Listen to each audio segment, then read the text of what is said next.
விஷயம்லாம் உங்க Google my பிஸ்னஸில பண்ணீங்கன்னா, கண்டிப்பா சஸ்பெண்ட் ஆயிடும். அது என்னென்ன விஷயம் அப்படிங்கிறத பார்க்கலாம்.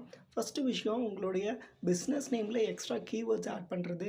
அதெல்லாம் இப்போ வந்து ரொம்பவே பிரச்சனையா போயிட்டுருக்கு. ஸோ தட் தயவு செஞ்சு உங்க பிஸ்னஸ் நேம்ல கீவேர்ட்ஸ் வந்து ஆட் பண்ணாதீங்க.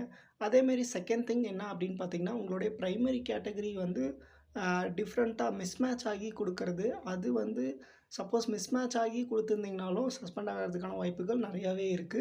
தேர்ட் திங் என்ன அப்படின்னு பார்த்தீங்கன்னா, உங்களுடைய டிஸ்கிரிப்ஷன்ல உங்களுடைய வெப்சைட் யூஆர்எல்ல குடுக்கறது, இல்ல ஃபோன் நம்பர் குடுக்கறது, அந்த மாரி எந்த விதமான ப்ரமோஷனல் வேர்ட்ஸுமே இருக்கக்கூடாது. ஃப்ரீ அந்த மாரி அ டிஸ்க் டிஸ்கவுண்ட் அந்த மாரியான கீவேர்ட்ஸ் எதுவுமே இருக்கக்கூடாது.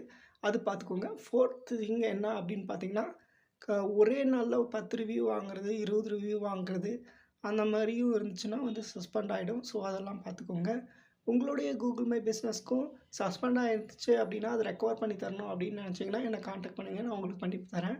உங்க கூகுள் மை பிஸ்னஸ்க்கு கால்ஸ் இன்க்ரீஸ் பண்ணி தரணும் அப்படின்னாலும், என்ன கான்டாக்ட் பண்ணுங்க. நான் உங்களுக்கு பண்ணி தரேன்.